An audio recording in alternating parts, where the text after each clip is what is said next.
Good morning. Good morning. Good afternoon to who is joining from China. Good morning to who is joining from Europe. My name is Alessio Petino. I'm the knowledge coordinator of the EU SME Centre in Beijing. It's a great pleasure to welcome you here today to this webinar. The topic is the notorious GACC 248 Decree 248 regarding the registration of food and beverage producers in order to be able to export to China. Of course, a lot has been said on the topic. The situation has somewhat improved in this recently, but of course there are still a few issues. So that's why we're doing this today. And I'm very happy to say that we have more than 500 registrations. So this reflects how much the topic is still significant for European producers, food producers. So today's webinar will be divided into two main parts. The first part, it's our honor to have the Counselor for Agriculture of the European Union delegation in China, Mr. Damien Planck here. And the second part, it will be me and my colleague, Arvid, introducing these guidelines that we have recently produced at the Center. This second part will in turn be divided into two parts. The first part will be, let's say, a walk through the registration process with some screenshots to show you how the process works. And the second part will be some FAQs. We ask questions that we received from European SMEs. At the end of the Q&A session, so I would like to say that we are having around 400 participants. So if some of you ask questions which are not answered, please bear with us. But there will be many questions. If we don't answer any of them, you are welcome to write to us by email, and we will back to you in 1 or 2 days. So before starting, we have lots of new people today. So I would like to spend a few minutes to introduce our project, the EU SME Centre. Not all of you know us. The EU SME Centre is a project funded by the Union since 2010. Our mission is to help European small and medium enterprises to get to know China, to get ready to do business with China, to export to China, and basically how to prevent mistakes, avoid mistakes, and do business in hopefully in a better way. We are in a third phase, which is ending this month, by the way, but there will be a new phase starting right after this month. So from next month, there will be a new phase. And we are implemented by a consortium of chambers of commerce and business organizations in China and Europe, which you can find at the bottom of the slide. We partner up with many organizations, agencies, both in business, and we have a physical office in Beijing, which is where we are now. Briefly, we provide 4 main types of services. We have what we call knowledge center. Basically, we write reports, guidelines, case studies, like the one we are going to introduce. We have an advice center, which is a sort of help desk that companies can use, ask any questions to us. We have a team of experts who are at your disposal to answer your questions, including technical questions like what standard I need to comply with, or what's the content of the standard, or my product is stuck at the customer, what to do. So this is free of charge. We can also be a one-to-one call, so I invite you to use the service. We also have something which we like a lot. Is called Certain Notice Tool. It's basically a sort of quiz that people can use.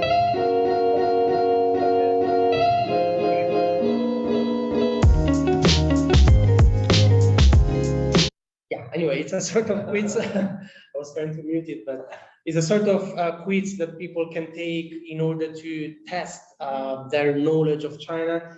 It's pretty useful because it provides a lot of insights, things which are not necessarily, which shouldn't be taken for granted. And at the end, based on your responses, you will get a score, a tailor-made score according to your responses, and some links to, of course, including an assessment of the responses, and also links to external resources, reference, which are all free of charge.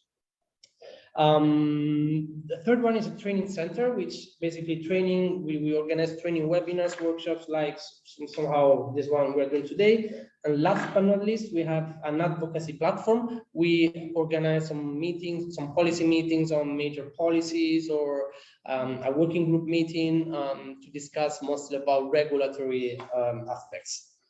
So I mentioned center, we write reports, and this is why we decided we are here today to introduce one of our most recent reports.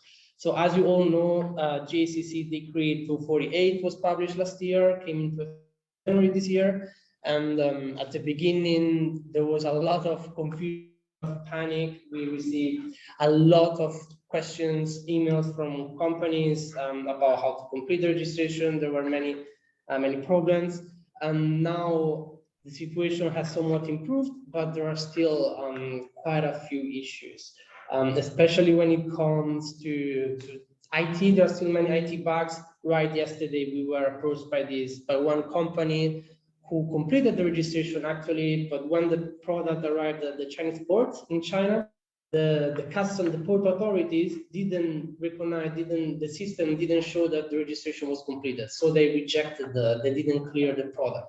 And then the importer called the customs and they solved this somehow, but this shows that there are still many issues and so on. So many companies reach out to us and we to assist them with our experts. We also have made a lot of calls with Jscc operators to address these specific issues. So at the end, we came across a lot of very different cases, and we decided, and this is why we decided to put all these cases, put all our, let's say, expertise gained in this area, something written, something comprehensive, at the same time very practical on this registration process. And the purpose, of course, is to facilitate the process for European companies.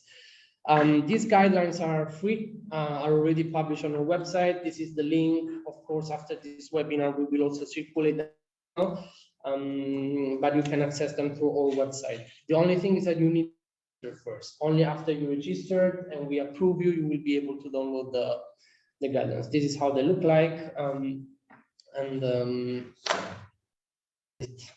So maybe now we can, maybe like just briefly I mentioned we are ending this phase now. Tomorrow we are holding a final conference where we will introduce some achievements that we have made in this phase. Of course, not only related to F&B sector, but also for the sectors. And it's also actually our honor to have the ambassador union joining for some opening remarks. So you are all welcome to join this, and details to join are on our website. So now let's move into the core part of the webinar. I mentioned it's an honor for us to welcome Mr. Damien Planck, who is the Counselor for Agriculture of the EU delegation in Beijing. He's an agronomist engineer, has been working for the European Union for many years, since 2009, and since a few years, since 2019, he's the Counselor here in Beijing. Also has a lot of experience in the private sector. So I'm putting your slides. Here we go. You can see my slides, right? All good? Yes, all good. So, thank you, Damian. So good morning to participants in Europe and good afternoon to participants in China. So in my opening remarks, I would like to say a few words about the agri-food trade between Europe and China. And of course, more specifically, a few words about the famous new food import decree 248. Next slide, please. It's a bit slow.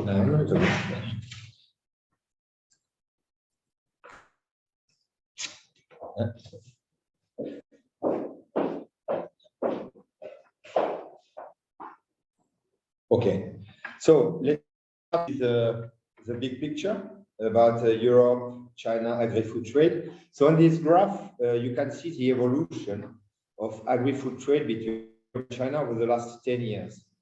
Above the black horizontal line, you can see the European exports to China, and below the horizontal black line, you can see the European imports from China. And the line shows you the trade balance between Europe and China, the difference European exports and European imports. So all in all, we can say that the big picture over the last 10 years is positive for Europe. 10 years ago, in 2011, trade was more or less balanced between Europe and China. Europe was exporting 4 billion euros of agri-food and was also importing 4 billion euros of agri-food from China. Over the last 10 years, European exports did grow significantly and actually did grow much more or much faster than European imports. In the last 2 years, 2020, 2021, we exported more or less 17, 18 billion euros, and we imported more or less 5 or 6 billion euros. So now the trade balance between Europe and China is positive, plus 12, more or less plus 12 billion euros in 2021. So for your information, the very good export performance of our exports from Europe to China in the last 2-3 years is mainly explained by a very strong market demand for pig meat, for pork, for which the European pig meat sector was able to supply the Chinese market. So anyway, as a result of this good performance over the last 10 years, China is now our global destination number 3. European agri-food exports after UK and USA. So I would say that all in all, this is looking good. Let's say very good. But in practice, this positive data should not hide the reality. And the reality is that European food exporters are still facing difficulties to access the Chinese market and are still facing market access issues to export agri-food to China. So on this slide, I wanted to highlight 3 good examples or bad examples of market access issues we are facing with China and issues on which we, the European Union, worked on in the last years.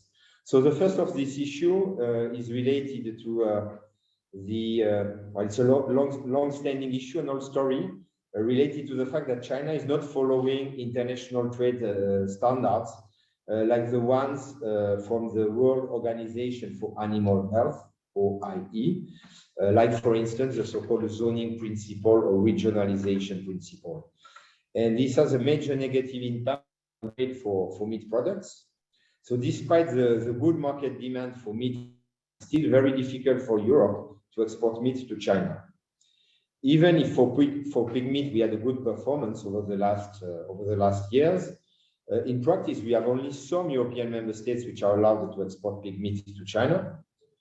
For beef, the situation is less good. We have only very few European member states who are allowed to export beef to China. And for poultry, it's even worse actually. Today, we have actually 0 European member states authorized to export poultry meat to China. The second example you can see on the slide is related to COVID-19 measures taken by China on food imports. So this is an issue which 2 years ago with the COVID pandemic. So the first problem, these measures, according to us, are unjustified, meaning they are not science-based. There is no scientific reasons to impose the COVID-19 controls that China is imposing on food imports. And the second problem is that these measures are, I would say, ever increasing, more and more burdensome. So initially it started with a simple certificate that operators had to sign. Then we moved to decontamination of food import shipments. And now we are talking about video inspections of European establishments related to COVID-19 measures. And the third and the last example on the slide is, of course, the new Decree 248, on which we are going to talk about today.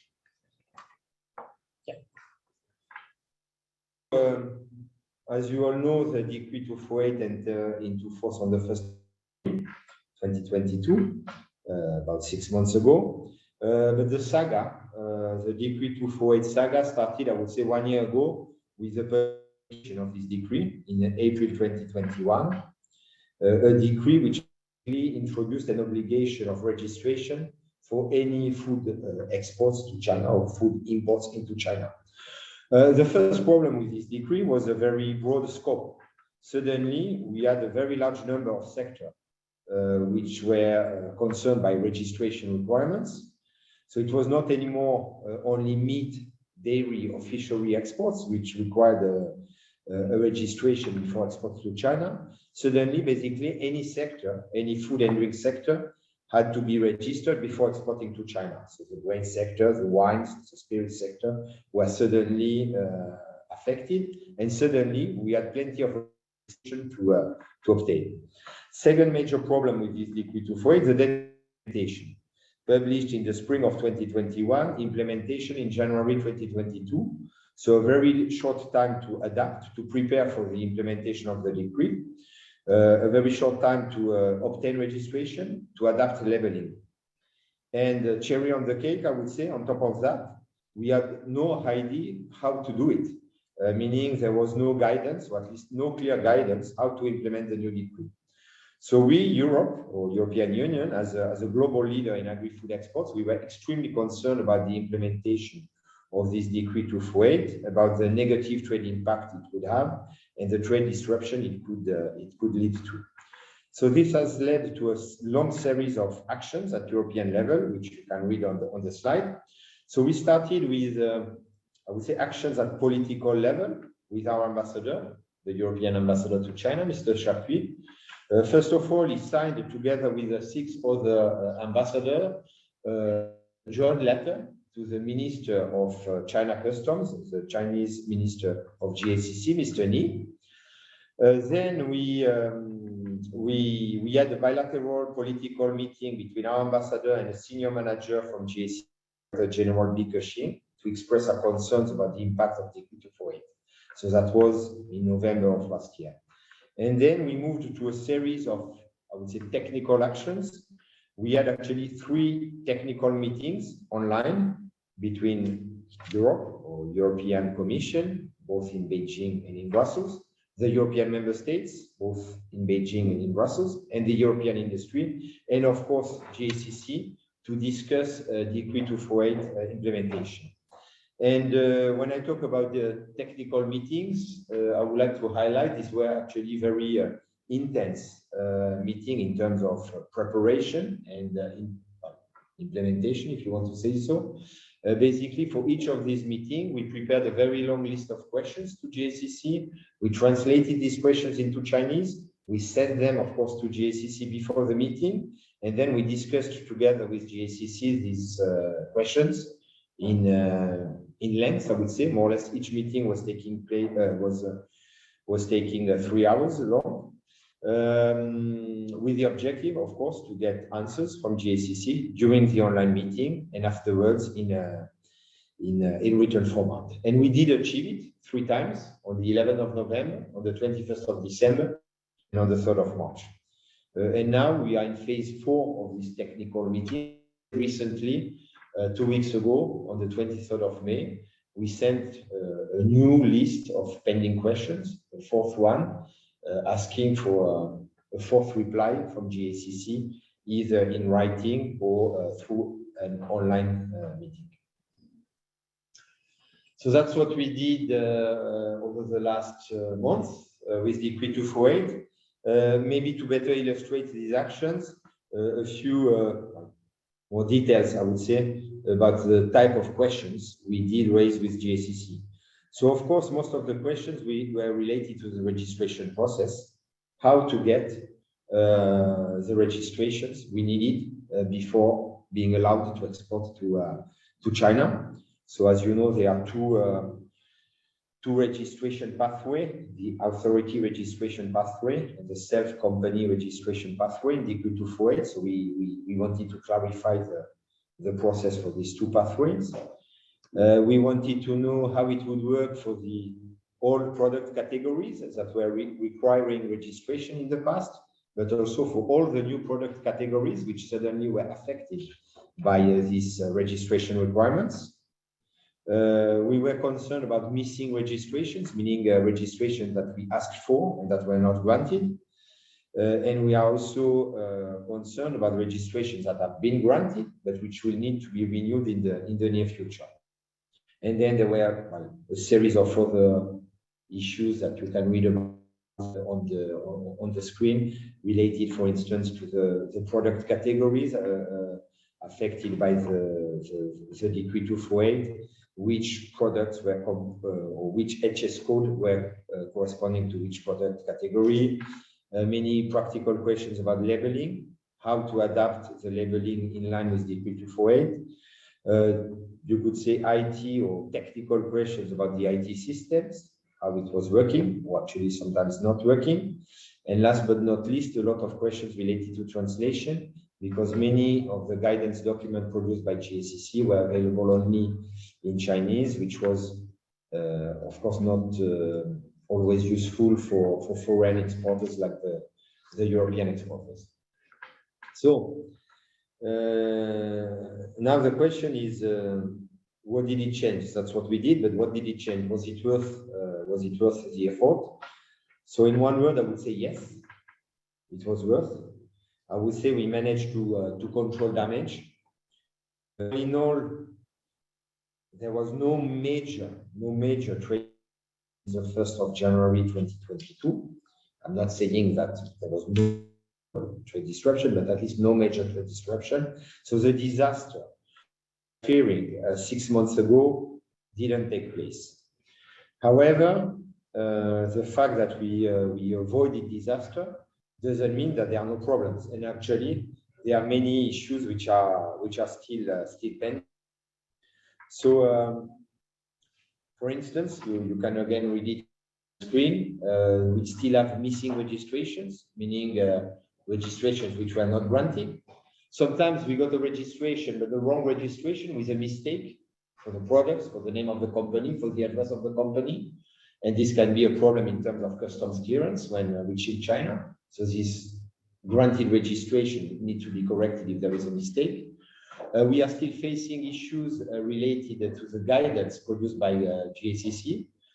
For instance, sometimes already the guidance is still unclear, and I would say even developing, because GACC is, for instance, regularly updating the list of HS code affected by Decree 248. So the guidance need to be sometimes confirmed, and as I said before, also translated into English. So all in all, what I want to say is that the Decree 248 saga, which started 1 year ago, is not over. More European actions are still needed, and more European actions will come. And when I talk about European actions, I would like to stress that it's not only the European Commission in Beijing or in Brussels, it's jointly together with the European member states in Beijing and in Brussels, or in Europe, and together with the European industry, of course. So this brings me to my last slide, and that brings me to the seminar of today. So today we are going to launch the European SME Centre guide on Decree 248. The seminar of today, I think, is a very good example of cooperation between European institutions and European industry to address together an issue we are facing in China. I'm not going to anticipate now in the opening the conclusions of the webinar, but myself, of course, I already know the guide, and I believe you will like it very much. If the guide was to be on sale, I would say it's likely to become one of the best sellers of summer 2022. But as you will hear in a few minutes, the guide will not be on sale. It will be available for free. So to conclude, I would say enjoy your seminar today, but more importantly, after the seminar, enjoy the European SME Centre guide to keep exporting good European food and good European drinks to China. Thank you very much for your attention. Thank you. Thank you very much, Damian, for this overview of your actions with Jscc. I'm going to share. There's a if there are any questions, please submit them in the Q&A box of the Zoom. Of course, there will be a Q&A session at the end, but you can start submit them already now.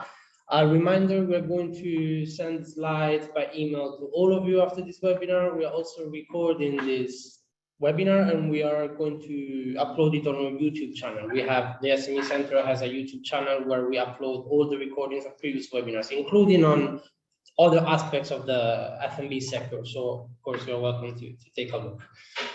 I don't see any questions, so we can start directly into moving to the core part of this webinar.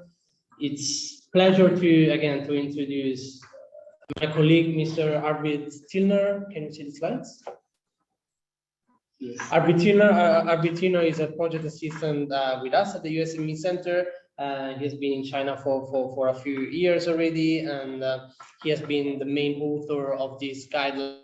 He was the one going through the platform. We have an account, obviously, on the platform. He was the one going through the platform, taking screenshots, trying different registrations to show you how the system works. So without further ado, we cannot see the slides. Can we? Okay, you can start in the meantime. Okay.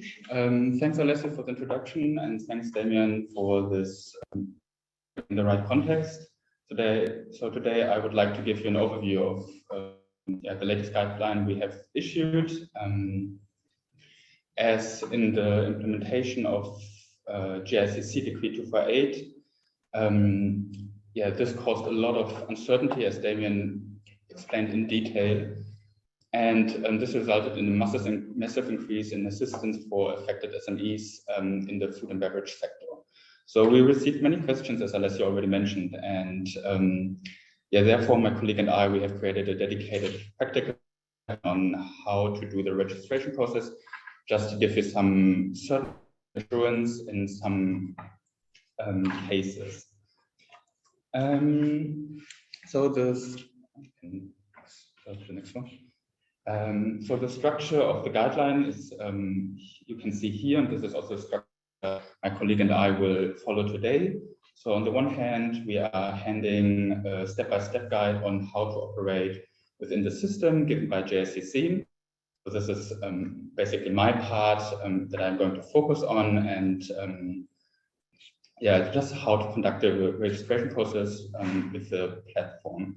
Alessio will continue with the FAQs after that, and issues many faced during the registration process. And I think this is a very valuable information. And I mean, also Damien and the EU delegation did something similar. They already uploaded some of the FAQs, and I think that's just learning by doing, basically.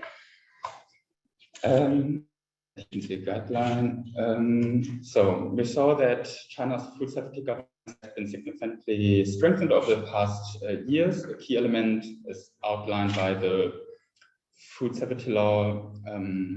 Well, it is that food and beverage operators will be liable for the safety of food and beverage products that are going to be exported to China. So on this basis, the General Administration of Customs in China, called GACC, issued the Decree 248, which we're going to focus on today, and it came into force on the 4th of January 2022. But the fundamental purpose is of the decree to enhance and ensure the safety of food and beverage products that are going to be exported to China, and this also means the safety of the Chinese consumers. So that's why obviously manufacturers need to register on this platform I'm going to introduce later, and receiving a registration code they have to put on their label or on the product they're going to export. But I will come to this point later again. So let's talk about the scope of application, WU, and what needs to be registered. Starting with WU. According to Article 2 of the Decree 248, all overseas establishments that are producing, processing, and storing food and beverage products needs to do the registration. This at the same time excludes food and food-related products and food additives. So these two product categories do not need to do the registration with GACC. Continuing with what? So before the reformation of the safety law, 4 high-risk products categories, namely meat, dairy, aquatic, and bird nest, they needed to do the registration with GACC. So now with GACC Decree 248, this got extended basically to all food and beverage products that needs to be, someone wants to export to China. So although all products needs to be registered, the decree stipulates 2 product categories, the so-called high-risk categories and the low-risk product categories. You can see here in the table these 2 categories, and why are we distinguishing between these 2? So basically, by identifying the correct category, we also identify the registration process we have to conduct. So that means for the so-called high-risk product categories, there are in total 18, the former 4 plus 14 new ones. You can see them listed here in the table, and they need to do or conduct a full authority registration procedure. That means through the recommendation of the competent authority of their country or region where the establishment, they will get access to the platform. So a low-risk product on the other side is not a high-risk product by definition, and they can conduct a self-registration process. So the system I'm going to introduce is called the China Imported Food Enterprise Register Platform, CIFR in short, and so I embedded here the link to access it. And we identified 7 necessary steps that all overseas establishments follow to obtain the registration code and be able to export their products to China. So we are going through the whole list today together. I would like to highlight step 2 and 3. So for step 2, this is only necessary for the high-risk products. For low-risk products, they can jump directly to step 3. So let's dive directly into it, because that's what we're here for today. The first step is determining the risk level. We already covered this by talking about the scope of application, so I'm not focusing on this right now. But I would like to mention one issue that sometimes appears, that a single manufacturing establishment can apply for multiple product categories. That means if you have products covering both risk categories, high risk and low risk, you only need one account, but you need to conduct a registration depending on the risk level, either with the competent authority or by yourself. But only one account is necessary. So jumping to step 2, if a product falls within the category of high-risk products, the overseas establishment must identify and contact the competent authority that is responsible for overseeing the corresponding food and beverage products in their country. So the competent authority conducts a first review of the overseas establishments and the products they're going to export to China. This could be something like a check if the establishment's qualification legally valid in their country, for example. And if the establishment meets the criteria, the competent authority officially recommends them to GACC to do the registration. So together they create a dossier and they will submit it together to GACC. So GACC will review the dossier, and it is possible that they might maybe request additional documents. That could be something related to the manufacturer's food safety or the sanitation. or protection systems. So to give you an example, just something like a floor plan for the factory or a processing flow chart. So nothing too detailed, just to give them an indication.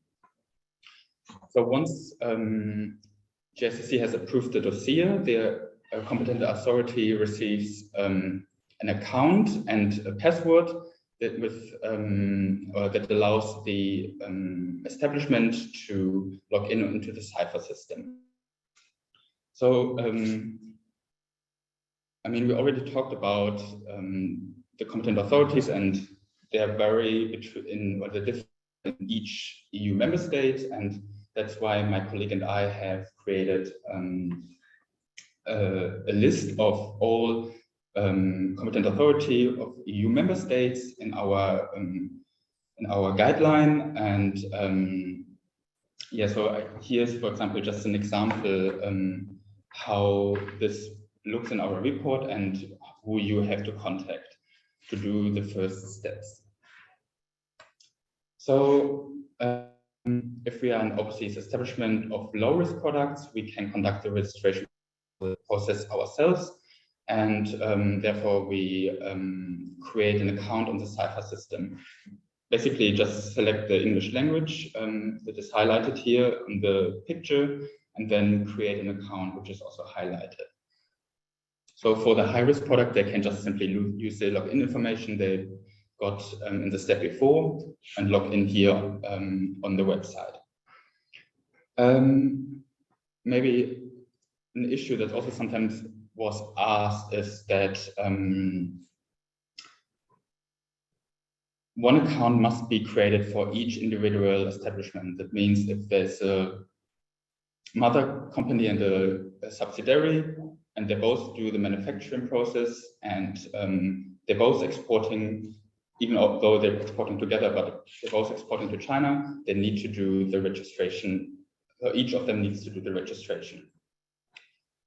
So let's go back to the create an account option. And so by clicking on this button, you will redirect to this page that you can see now.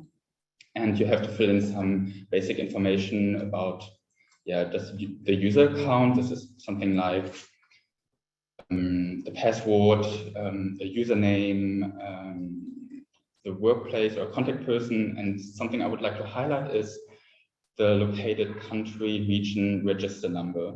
So this is something that varies between each country. This could be a number issued by the competent authority, but it could be a tax number, a bank number, or the business registration number. So you need to make sure to fill in the right information here, because you can't change them afterwards. So it's really important to fill in this information in a correct manner. Okay. Continue with the fourth step. So once you have created a user account successfully and it is activated, then the applicant can access and begin the registration by, basically you can see in this picture, in the left menu bar, application for registration. So the application starts by selecting the product category, which are sorted by their risk level. So you can see, first of all, the 18 high-risk product categories and then low-risk product categories. And by clicking on them, you will, by one of the categories, then there will be some subcategories you can open, and then you will redirect it to the page.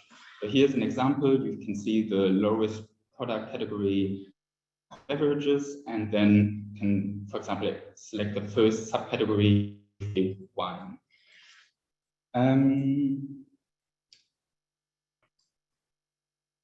I mentioned everyone can see all of the risk categories, but you can't select all of them. So if you're a low risk, if you're doing the self-registration process and you're then you can only register for the lowest products, but you can see the high risk ones, but you can't select them. You need to contact the competent authority to do the registration, to get access to it.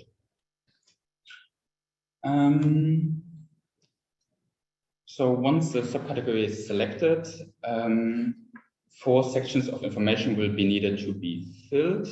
We have basic information about the establishment, then product-related information. Then you have to declare that all the information you provided are true and correct. And then you can see attachments you uploaded, and then a summary of everything you uploaded so far. So you can see this before you submit it.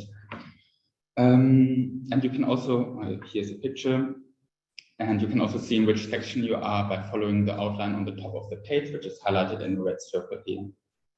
So I will focus on 2 of these 4 steps, and let's start with the first section that requires the applicant to fill in basic information about the establishment and the product information.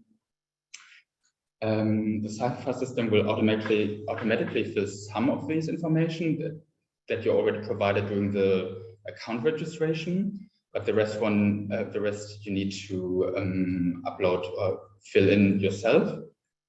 This could be something like the name of the enterprise or the date when the manufacturing plant was built or commissioned.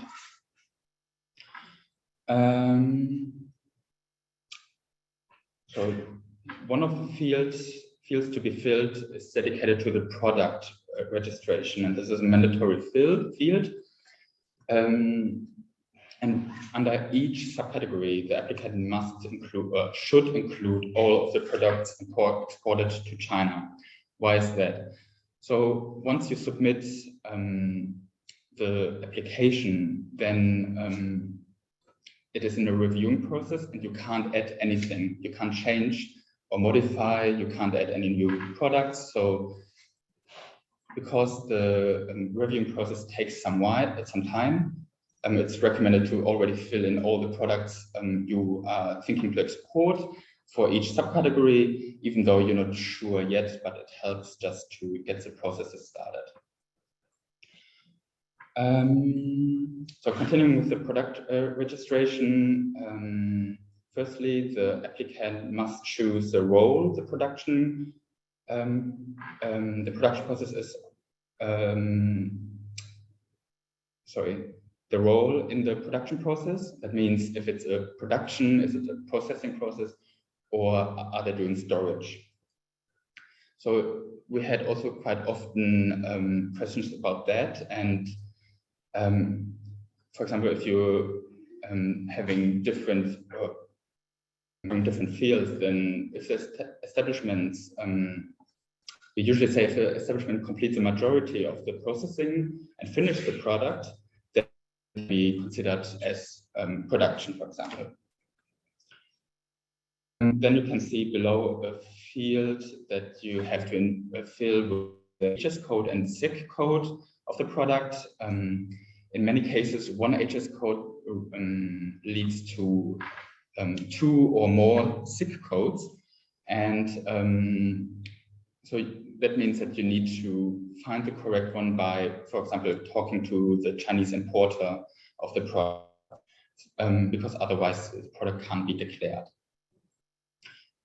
Other mandatory fields are, for example, product brand, the production capacity, or if you selected storage, then more information about the warehouse. What kind of capacity do you have? You may upload pictures, and then we'll finish with the basic information, and we're continuing to the product-related information, which is mostly relating to the production conditions and specification. That means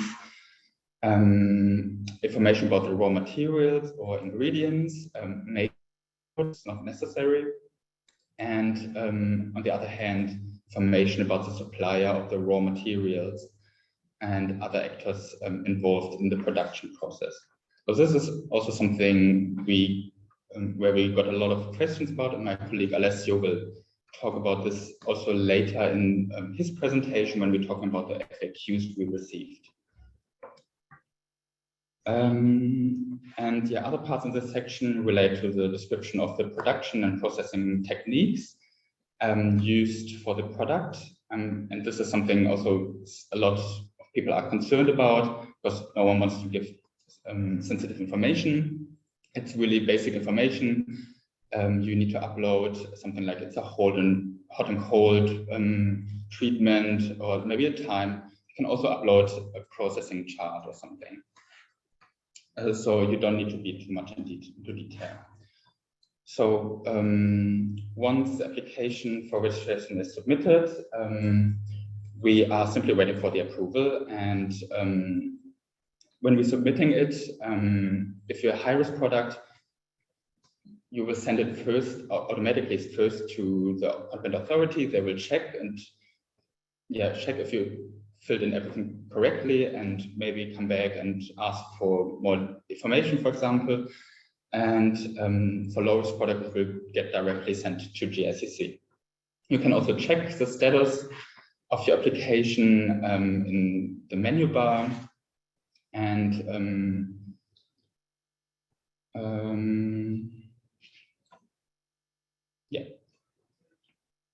coming to the next step. So once the application is approved by Jscc, the registration code will appear under this column, which is highlighted here.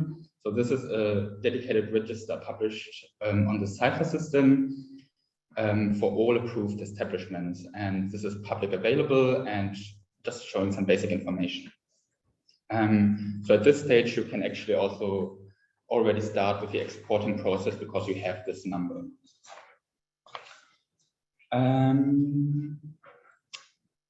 Now I would like to talk about the case when establishment might modify or extend their registration or even cancel it.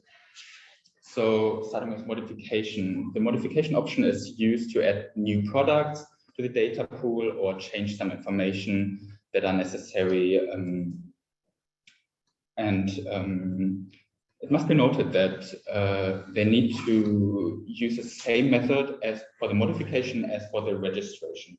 High-risk products need to, first of all, contact the competent authority and to ask for modification.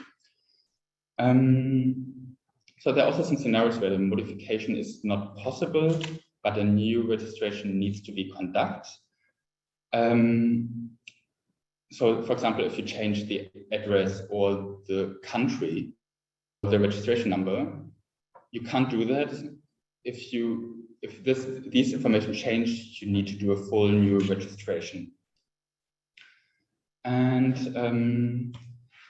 so the decree stipulates that the validity of each registration lasts for 5 years, and for extension must be submitted 3 to 6 months before the expiry date. There are also some scenarios where the registration code will be revoked.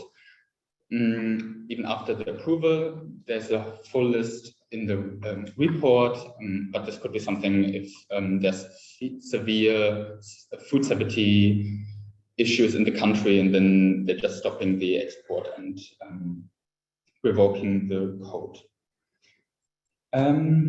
Now, so we're already at the end of my presentation. I would focus on the labeling and packaging requirements, because it's, as Damien already mentioned, is also something that causes a lot of issues. According to Article 15 of the Decree 24A, the registration code obtained from Jscc must be clearly marked on both the inner and outer packaging of the product that is going to be exported to China. So what does it mean? Here on the picture, you can see the inner packaging refers to the packaging of the minimal sales unit of the product, while outer packaging refers to the external packaging used for the transportation from the exporting country to China. So these are pictures 1 and 2. And so when there is here, for example, are the cereal bars, and there are several single units in. but you can't sell them individually. You only sell the package. Then you don't need to add the registration code on each of these muesli bars. Yeah, so far there are no specific requirements on the font, the size, and the format of the registration code, but usually it's recommended to, or it should be aligned with other laws and regulation that that are dealing with labeling. You can see, for example, here on the picture.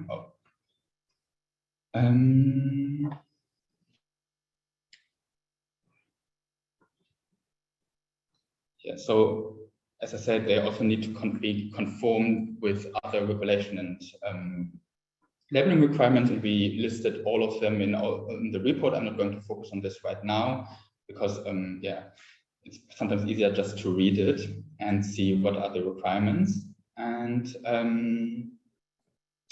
so you can see here on the picture that this label is a sticker, and you can either choose a sticker with the Chinese translation and put it on the original label, or you create a full new label just for the Chinese market.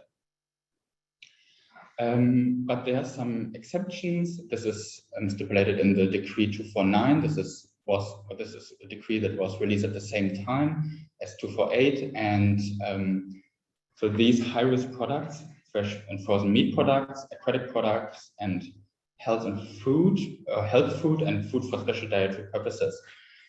So these 4 different categories, you have some special label requirements. They're also listed in the report. But for example, you can't use a sticker. You need to create your own label, an original label that is only for the market in China. So here I would finish my presentation. So far, I hope this was a little bit helpful to give you some assurance. Some questions already. Yeah, actually, thank you, Abby. There are many questions. I have been answering some of these questions in the Q&A. So I have to say the questions are the same, and maybe I only answer one, but you can all go to the Q&A section and then see on the top, there is this window answer, then maybe you can see were answered. So some of the questions were already answered. Of course, we have many. Again, please bear with us. We have 19 questions. We will try to go through them, but if you don't, please bear with us. Maybe before we take questions, I'll go with my presentation as well, because some of these questions actually will be answered by my presentation. If you can share the screen, please. So what I'm going to do, I mentioned at the beginning, we have during this month, starting from the end of last year, we have received a lot of questions from companies, and different companies all relating to their specific cases, and it's really many cases. So what we did, we tried to group all these questions and summarize them and make some general, let's say, scenarios, general cases that could act as a reference for everybody. So this slide is not interesting. Actually, maybe we can go directly. It's about me. I mean, but I think people are more interested in the questions. So if we can go through, yes, go, please. Yes, let's stop. So actually, so far we have received more than 100 questions on this process. We group them into 7 sections. So the first one is when it comes to of high-risk products, which is the most is a very tricky, probably the most difficult questions to answer. Then there is another group about raw materials and suppliers. There have been many mistakes in this section. Another group of questions relate to a reality that is common in Europe, where there is one company that has different plants in different countries in Europe, or even different plants within the same country. And some of the questions actually related to this. Another one is relating to, those companies that only export food and do not produce it. Should they register or not? Another one relates to the storage companies. Another one, how to fill and edit registration. And the last one about some IT changes to the interface that are introduced, like one day after another. In fact, actually, a few days ago, the interface changed again of the cipher system. A few sections were added like this. So next slide, please. I will just provide a few examples. I'm not going to. We have 21 Q&As questions in the report, and just mention a few of them, which I think are the most important ones.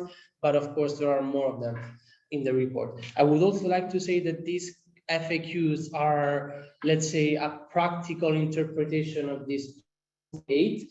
These are, maybe you can see them as good practices that were we came up with some experts which operate in the industry, or after calling GACC operator, but they are not let's say legal advice. And the other thing is that GACC likes things very frequently and very suddenly. So what is true now maybe might not be true next month. So our efforts at the EU SME Centre will be to keep these FAQs and the guidance updated. We will update them on a regular basis, but please be aware that these are maybe practical good practices. Next slide, please. Maybe to provide next please. Yeah, all of them. We show all the. So one question, of course, is who is the competent authorities in my own country for so-called high-risk products? This depends in each member state. Authorities are different, and even within one member state, there might be different authorities dealing with different products, depending, for instance, if the product is of plant origin, of animal origin, or other things. There might be different authorities. So what we did during the formulation, during the drafting process of these guidelines, which I think is really the value added of these guidelines, and it was possible thanks to the support of the EU delegation and all the embassies operating here. So we came up with a list of we collected information about the competent authorities of all EU member states, and we summarized them in a list. So this is a summary of the, there are a couple of member states missing, but most of them are there. What you will see in the report is also the contacts, the direct contact details of each of these authorities, email addresses, numbers. So if you have any questions about high-risk products, you have the agency. In some cases, we even have the email address of the specific officer that is in charge of this GACC within the authority. We did not include such cases in our report because it's personal information, but if we can share them by email to companies that are interested. So reach out to us, please. Next, please. Another question, which is actually not included in the report, but I think the reason I included it now is because we received it just a few days ago, and we think it's very useful. There was also one question on this topic in the Q&A section. So basically, we mentioned that for 4 categories of products, was already a requirement before the decree 248. So for meat products, seafood, dairy, they already had to be registered. Decree 248 is that these companies who had already been registered were automatically transferred to the new system. They didn't have to do anything. Their information was transferred to the new system. During the process, of course, some information was lacking, or some information was when there was some mistakes. So GACC is requiring all these companies that had already been registered to update the information in the new system. The point is that the deadline for doing is June next year, June 2023. There might be cases in which the registration of these companies, the validity of these registrations would end before June 2023. So the question would be, can I do both procedures? Can I extend the registration and at the same time modify the registration at the same time? Or should I do one first and then the other? We advise to first modify the registration as stipulated, as required by GACC, and then apply for the extension. Next, please. So an area where many mistakes happen is related to raw materials and suppliers. So one question is, our company does not have a regular supplier of raw materials. We change suppliers every time on a constant basis, depending on different factors. How do we specify this information in the system? So the rule of thumb in general is that if the system doesn't, if the information is not mandatory, so there is no red asterisk, then our advice is not to fill it, but some product categories will still need to fill this information. So we recommend to fill information about all your suppliers, even though maybe at this stage we are not using all of them, but even though maybe in the future you are not going to use them, but we recommend to fill information about all of them. Next. Another thing is that maybe one company doesn't buy raw materials from the producer, but from a broker, from an agent. So how can this company fill information related to the raw material, to the supplier? The rule of thumb is that if possible, try to obtain this information from the agent, from the broker. Sometimes it's not possible, and then if not possible, just fill information of the agent of the broker. So a rule of thumb is fill the information, the most direct information that you have. Next. Another group of questions, as I mentioned, is when one company owns different facilities, sometimes in different countries. There was also a question on this in the Q&A earlier today. So the rule of thumb, again, is that the company that completes the production process, so the finished product, will be regarded as the country of origin. So that company, the code of that facility should be the one used on the label and the product and the packaging. But at the same time, all the facilities involved in the process are recommended to complete the registration, even if at the end only the code of only one of these facilities will be used, but all of them should complete the registration. Next. So this goes with the country of origin, basically. So this is another tricky question. So there is one company, we call it company A, that buys raw materials and packaging materials, but then outsources the entire production process to another establishment, which belongs to another company, which we call company B. So on the packaging of the product, it is specified that the product is packaged by company B, which of course is different than company A. But then the company A still owns the brand and the trademark of the finished product. So the question is, should company A or company B register with Jscc? And if so, whose code should be put on the package and the label? So our understanding is that it's similar to the previous question, actually. So the company that is involved in the production process, so in this case, company B, will be, both have to register in any case, but the company B, the code of company B will be the one to be used on the product. If one company, and we will see in the next slide, please, is only, sorry, it's not the, well, I will mention it later, but if one company is only responsible for exporting the product, so let's say it's a trade company and it's not involved at any stage of the production process, then it doesn't need to do this Jscc registration. They need to do another registration for exporters and agents, but not for producers and processors of food. Another question situation that we received is that one company has two different establishments. And of course, we saw that each of these establishments should complete the registration, because one of the proposals of this Jscc 248 is to increase the traceability of food products. So this company, what happened to this company is that for the two different establishments, they received the same code, the same Jscc code. And is this all right? Is this wrong? Our understanding is that it shouldn't be the case. Our understanding is that each of the facilities should have its own unique code.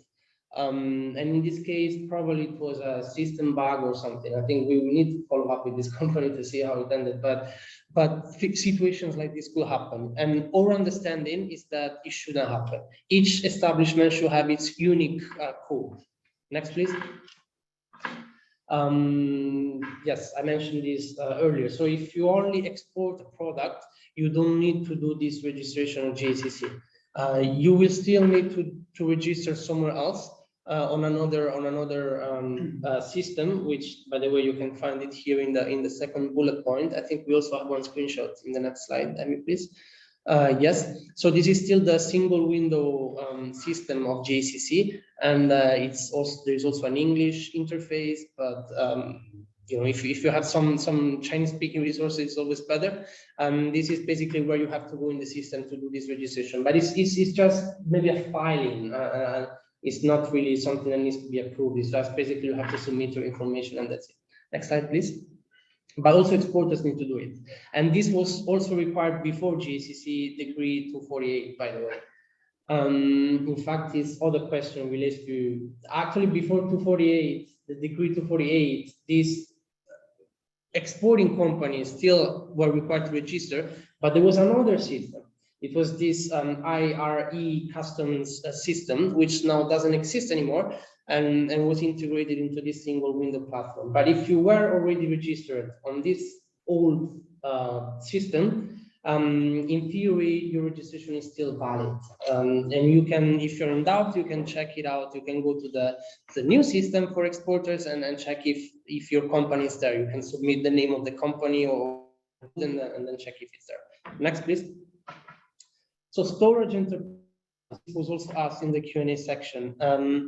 So there was, I think, in this month, the focus has been mostly on production enterprises, but we also received a few cases about storage enterprises. So how is this? What does storage mean? Like, it's obvious that I think all production companies, they have a warehouse or some place where they put their products. Is this warehouse considered, a storage for which a separate registration should be made? The answer for us is no. If it's a simple warehouse that just serves to stock products before they are exported, then you don't need to register as a storage enterprise. You will need to do so only if your product requires certain conditions of storage, like refrigeration, humidity, or other conditions that could affect the safety of the product. Only in that case, the establishment should register as a storage enterprise, otherwise not. Next question. Which leads to a tricky question. So there was this company that produces the product, but then it is stored, it is actually a meat product, and it is stored by another company, another establishment. And because this is a meat product, the storage requires refrigeration, requires certain conditions. So this second company should also register as a storage enterprise.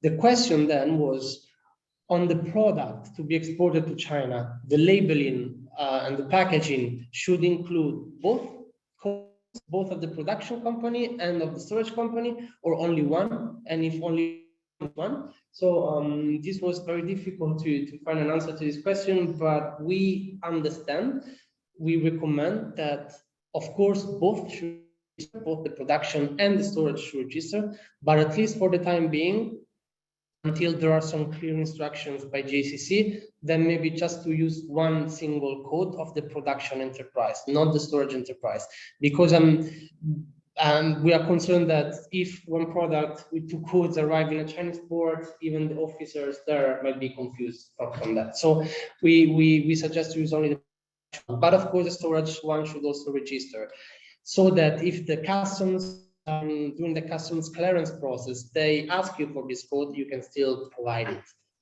Next.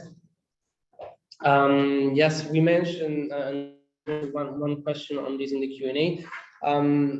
There are some information changed even once a registration has been completed, but not any information can be changed. There are these three information here, these 3 bullet points that you see. If there is a change in this information, then you have to restart the registration from scratch. I'm sorry, but this is in line with the purpose of this to decree to ensure, let's say, the safety of products. So if you change production sites, if you move to another address, or if the registration number in your own country, or if the legal representative of the company changed, then sorry, you have to restart the process again.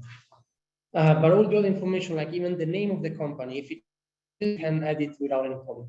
Another one, we saw, next please. Next.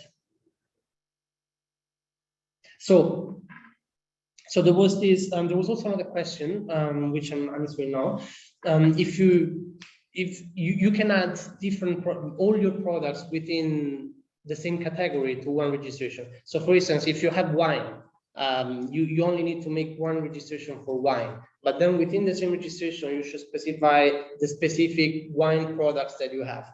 And maybe at one point, you can only add 1 or 2 wines and then add 10 other wines later. You can do it later. But we recommend to do it for all at the beginning in any case. So one company asked us, we want to add new products, and the system asked us to submit materials, supporting materials to justify, let's say, the modification. So what are these supporting materials? There is no answer for this. We think it's just any material, like pictures of the product or any material that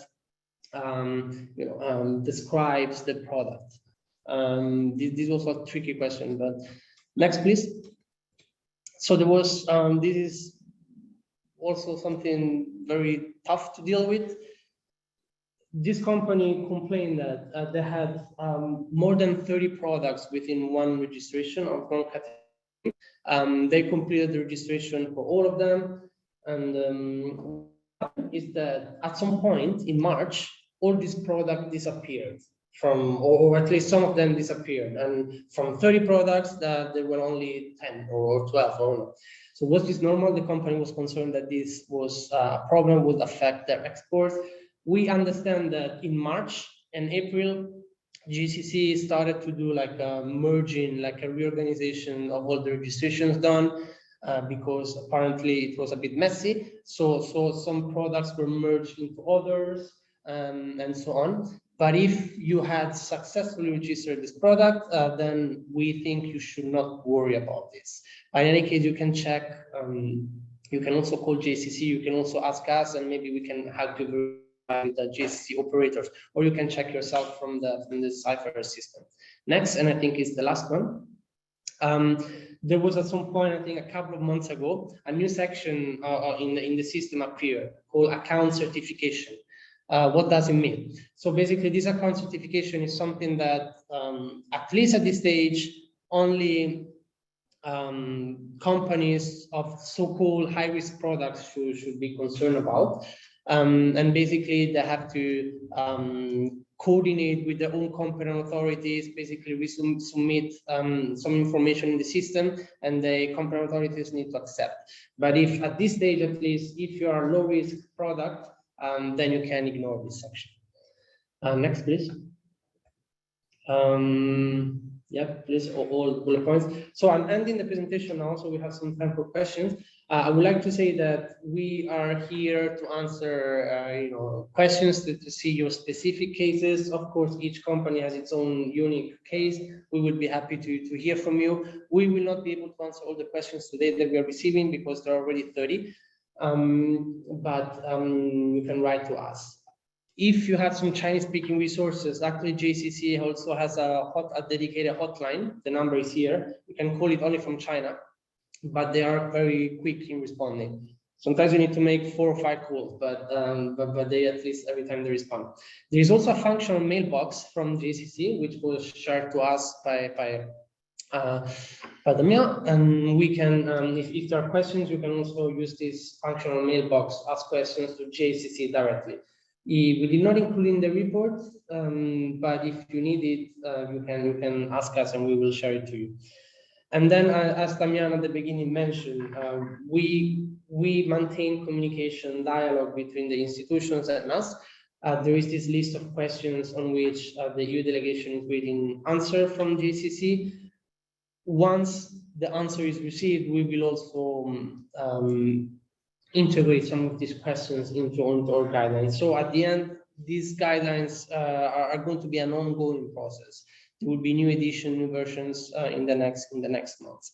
So that's it. That ends my presentation. Thank you for your patience. I think we can now move into some questions. Maybe Arvid, you can already answer some because I haven't read. Yeah. So there's one I just seeing right now, and it's asked about the labeling requirements. The Chinese, should we put the Chinese registration number or registration number approved by an authority on the label? So for each subcategory, you will have a registration number. So for each product, you need to put it on the label. But if you do the authorization, the process through the competent authority, then you need to use the registration code that will come out at the end of this process. I hope I understood the question correctly, but yeah, so for each subcategory, you need to use the correct registration number that is dedicated to this product. And another one I saw, and it was quite long, and I don't have the answer for this, but it was this person described that they want to export modified milk products, and they have already the HS code, and but they couldn't find them into each category. So there is this option in the Cypher system where you can, when you have the HS code, which is really good, because this is usually the difficult part, then you insert the system, the Cypher system, and then basically they say they tell you what you have to do, into which category, which category you have to go, and if you have to contact the competent authority or not, if you can do it yourself. So I don't have now the answer for your specific questions. We can look into this, but this also takes a while for us. So, but I hope this might help you a little bit.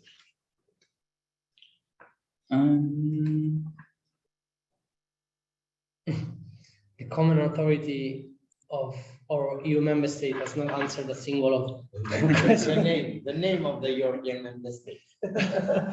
No, I mean, again, we also have contacts with the embassy representing countries, EU member states here in China. So maybe we can try with the embassy directly. Maybe you can send an email to us, and then we will see what we can do. I'm typing our email address. You can write to us here. But that was an interesting question. Any other question you have, Arvid? So there's this question: we have been asked to modify the application, but it is not indicated what to modify. So I think if it is a high-risk product, you can easily contact the competent authority, and they will get in contact with Jscc. Otherwise, probably just because there's also the option to ask questions in the Cypher system itself, so you can maybe ask them what to do. Yeah, but I don't have now a specific answer. We also need to look into the issue. Yeah. So there is a question: the label with the registration code of the manufacturer can be additional sticker, or does it need to be part of the original packaging? I think you mentioned it in your presentation. I think it can be a sticker. The only exception are, I think, food for supplements. Yeah.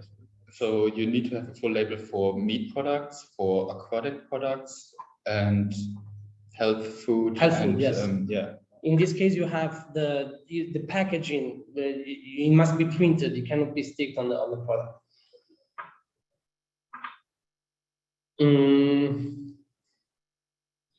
So I see this question: how will re-registration work? Are there documents to upload, etc., or is the competent authority needs to click on this button? I'm not 100% sure how the competent authority will do it, but you will need to do it with the competent authority. So it's the same procedure as with the registration. So you need to get in contact with them, need to tell them what to do, and they will know how to modify whatever you want to modify. One question about, we are a cheese producer and we are already registered in the Cypher system. Our registration expires in August 2023, so next year. In Spain, which is where this person comes from, we have been notified that we should renew this registration before September 15 this year, 2022. So around 9 months, not more, 11 months before the expiration date. Could you please send us some details about the steps we should follow to get this process done successfully? Actually, Arvid mentioned mentioned this in his presentation, but you just need to click on the menu. There is application for extension, and then basically you follow what the system requires you. There might be the possibility that since you were already registered before Decree 248, there might be the possibility that the system asks you to adjust some information, to resubmit some information, but I think, yeah, you just need to follow what the system asks you to do. But if you were already registered and you need to extend your registration, we think it should be a pretty straightforward process, as long as the quality, the food safety quality conditions of your establishment have not been changed. But there will be some reviews probably to be done by Jscc, some inspections, probably video inspections, and so on. But the process itself should be pretty straightforward. Yeah, I see a question. Yeah, so we are a dairy company, and China's authorities created our account on Cypher because it is a high-risk category. However, we wrongly create the account for dairy in Cypher with auto registration. I think you mean then the self-registration, which is not for this category, is it? So for this, you need to contact the competent authority, and they will either create a new account, or maybe there's a way to use your current account and then going from there, because it should be possible, because you only need one account even if you do both registrations. So just contact your competent authority and they will get in contact with Jscc and will work for you to get the access. One question, can we stick just the registration number even when all the other mandatory information in Chinese in the label are already printed on the back? So basically two stickers, I understand. One sticker which was already there and a new sticker with just the code. I have seen this. Actually for, so if I've seen this, it's allowed, but my suggestion is to change it, because this GACC Decree 248, these requirements is going to stay here for the time being, for the next few years. So sooner or later you should make this change, and yeah, we recommend to have one single sticker with the code in there. There was another question I wanted to answer, which I cannot seem to find. Yeah, about HS codes. There is this company that have a problem in identifying the HS code for their product. Because in this case, there is no HS code, because this product includes both cereals and legumes and is not pre-cooked. It might be that there is, it's difficult to identify the HS code. If in these cases, we of course always recommend to check with your importer, with your Chinese importer, They can usually they have cooperation with the local customs authorities where your products are supposed to buy. So they should be familiar with, you know, how the local authorities interpret this HS code. So check with them if possible. If not, you can try with the system within the CIFER system. There is this option to check the HS code. Try different HS code. We have one example from one company who has some essential some herbs kind of tea kind of tea. They also cannot identify the HS code. And for the same HS code, there are 40 different CIQ codes, so the last 3 digits. And this company tried to do registration 3 times, and all times it was rejected. So we're still trying to identify the HS code. It's difficult. The other thing, maybe you can also try to check with the embassy of your own country in China. Maybe they have encountered such issues. So I'm sorry, there is no clear, direct answer to this. Any other questions you have? So one question, does it make sense to start with the registration of one single facilities instead of multiple facilities at the same time? And then once the registration for the first facility is successful, complete the registration of the remaining facilities. Actually, sure, you can do that if you prefer to try it, to test it. It doesn't affect it doesn't affect anything, because if you're going to export products only from that facility, then you can proceed this way if it makes you feel more comfortable. So someone is asking here again, how, just to sum up, the procedure is for the high-risk products. So so you basically, first thing is contact the competent authority. They will create an account, and they will get in contact with the Jscc and then create an account. And then you're getting the access information, username and password, and then you can fill in all the information. Then you submit it. It will be automatically redirected to the competent authority, and then they will check it and then send it to Jscc. Another question, and then I think we can take just a few more because we have to wrap this up. So there is one question. We are a dairy company, which is a high-risk product, meaning that you cannot apply independently. You should receive an account from your competent authority.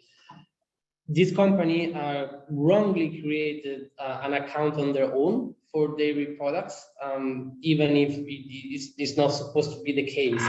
So the company is asking what we have to do now with the wrong account. Should it cause any problem with export? Yes. And actually our understanding is that if you create an account independently, when you log into the account, you have to fill the information in the system. The product category, all the high-risk product categories should be blocked. In theory, you should not be allowed to click on these categories.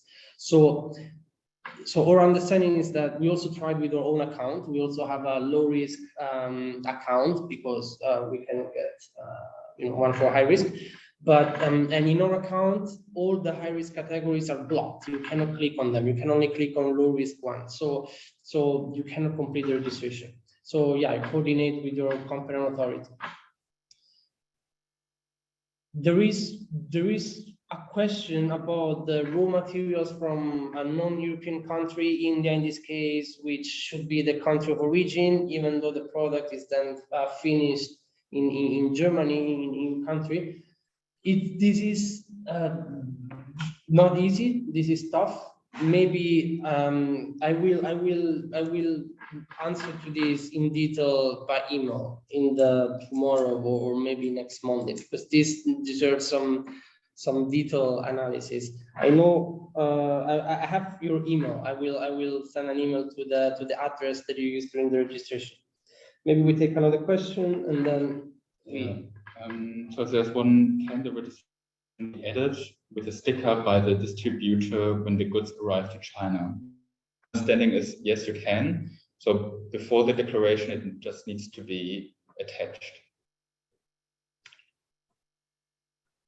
Okay, maybe still one very last one from still regarding HS code. I would like to remind that HS codes are not universally equal. Only the first 6 digits are the same everywhere. But then in China, the 7th to 10th digit change. And also there are also 3 other digits at the end, which are the CIQ code. They're also different. So it might be that you need to, the HS code that you use to export in other countries will not apply in China. So what happens if you have completed the registration and then you realize that you have to change the HS code? You can change. You can modify your registration and change the HS code. You probably need to justify why, and that probably might raise some questions. Like might probably affect future exports, but it's possible to change the HS code. And yeah, and this also answers another question here. HS codes in China are not the same as in the EU. So I think we are already a bit late. We try to answer as many questions as possible. Of course, there are many questions which were not answered. Sorry for that. We also, we are a bit out of time, but again, we are here for you. We are a project funded by the EU, meaning that all resources, all our activities are for you. So if we haven't responded, or if you want to discuss in more detail, we can also have a one-to-one call.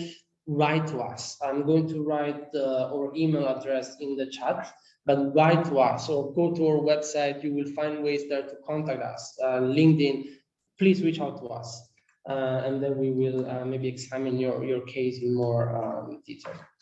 So maybe I think we can end it here today. Damian, yes, please. So maybe I would like to say just 2 words of conclusion from my side. So as we heard, there are many questions being raised, which confirm that we still need to work on this decree to free. What matters is to get answers, of course, to the question, and ideally an official answer from GACC to this question. And for this, I would recommend to your, at least to the SMEs, to the companies, to talk to your member states competent. We said it already several times today, but please talk to your authorities. They are listed in the annex to the guide from EU SME Centre, because your member state competent authority, be it in Europe or be it through the embassies here in Beijing, are regularly talking to Jscc. They do have contacts. They do have answers to some questions. From our side, as European Commission, we have already got 3 meetings. Jscc, and as I said in one of my slides, on the 23rd of May, we did send a very long list of questions, actually 48 questions. It's a table with 18 pages that we sent to Jscc, and now we are pushing for Jscc to reply officially, black on white, to 58 questions, these 18 pages of questions. If we get it, this will be official answers because we will receive them from Jscc. We will give them to the member states, of course, to the European Commission in Brussels, but to the EU SME Centre, so that this can be shared with all of you.